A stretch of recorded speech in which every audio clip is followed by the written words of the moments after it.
This is Mike with the Interface, and I'm joined today by Tegan and Sara. Hello, that's us. Thanks for coming in. You have a new record out. We do. The Con, produced by Chris Walla and company. Mm-hmm. How was it working with him? Loved working with Chris. He was he's living in Portland now, and he has a studio at his house, like in his basement. So it was very like, well, we were in Chris's basement making a record, so it was like that. It was super low key and low stress, and he works very similar to Tegan and I. Like, he's a very daytime worker kind of person, like no 4 a.m. sessions, you know, just very get up, eat breakfast, and then work, and you're in bed by 10 kind of thing, and that really appeals to us. And he was really excited about letting Tegan and I kind of use our demos as, you know, blueprints, and we really were we really were consistent with sort of like the way that the songs had originally been written. We didn't change arrangements too much or whatever. He was really like flexible and let us kind of like direct how we wanted the songs to go naturally. So it was really fun. I mean, and he's really a very nice person and like really cool to hang out with, and has like crazy amounts of gear and old gear, and we got to use all his guitars and stuff like that, which was really cool because our guitars are not good. So it was fun to use like good equipment, and it was good. You guys have done some covers in the past and have been covered. What was your reaction when you first heard the White Stripes had done "Walking with a Ghost"?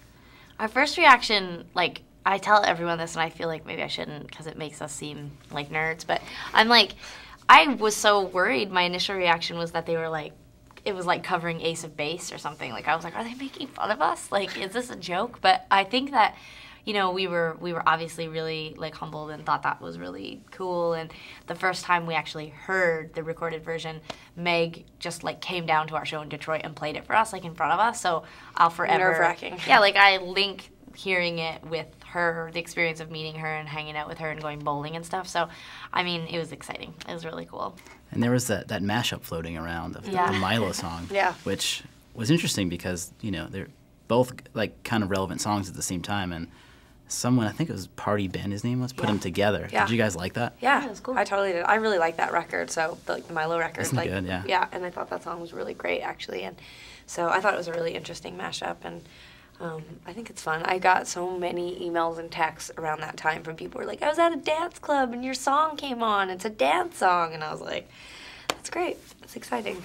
I know you guys have played Dancing in the Dark, Springsteen. Yeah. Are you big fans? Huge, yeah. That was definitely one of the main influences for us growing up. Our parents were really, really into Bruce Springsteen, and I really loved the version of Dancing in the Dark that we did. It was really like, it was a very sad, sort of sparse, kind of like, you know, almost like a sweet version of that song. And kids would like come up and be like, who sings that song? And I'd be like, you know, Bruce Springsteen, you know, with the Courtney Cox video where he's dancing, and they're just like, I had no idea. Like, because you're just used to the kind of like dated sound of that synth and the, you know, like the whole thing. And I love being able to like sort of give a different sound or you know, feel to a song that people sort of know, like it's so classic and almost not unrecognizable, but definitely completely sort of like, you know, different. Now, you guys are living in different cities, right? Mm-hmm. How does that work out? I mean, musically and obviously growing up together. I think when Sarah made the move from Vancouver to Montreal, we were touring, so it was really difficult. Really only until last year was like either of us off for a considerable amount of time, so it was only then that I was able to finally like really like be like, oh yeah, Sarah lives 3,000 miles away from me. In terms of writing music though, like it doesn't affect us at all. We've never written together. It's always been an independent thing, and like even when we were 14 years old and living next door to each other in our parents' house, you know, like that's very much like something you do on your own. You write the song, then you bring it to to bring it to Sarah or the band and get, you know, the collaborations going. Do you have any plans to commemorate the 30th anniversary of Elvis's death day? Right, like commemorate, like, are we gonna like, we get loaded and then Pass out in our bathroom? Something like that. Probably. Or, yeah. Our parents are quite young, so we didn't grow up with Elvis at all. Like listening to him, not like hanging out with him. Although I did, one of my cousin's moms was really obsessed with Elvis, and she had this velour kind of like artwork of him all over her house. I didn't know who he was. I just thought it was so spooky. What is your most innocent vice? Right now, like, I'm so obsessed with the fact that I need a coffee every day. Like, I've never been a coffee drinker, and for the last 4 months I've been drinking coffee, and it actually makes me feel upset. Like, that I have anything that I have to do, you know? Right. And yours, caffeine? No. What would be my most innocent vice? I'd say probably I really, really, really, really, really, really, really like watching bad television. So like when we started rehearsals for this record, I became obsessed with Maui Fever.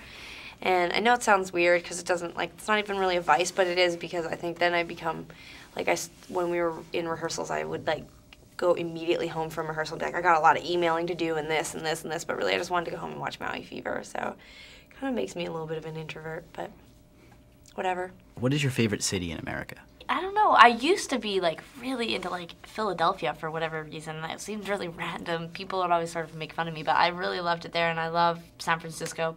I really like New York. I spent a lot of time there in my time off this year and a lot of time in Brooklyn, and I really like it there. Mm-hmm. All right. Well, thank you both very much. Thank you for having us. Thank you. Everyone go check out Tegan and Sara on tour and buy The Con. It's a fantastic record available everywhere. And thanks again, and Thanks. wish you the best. Thank you very much. Yeah.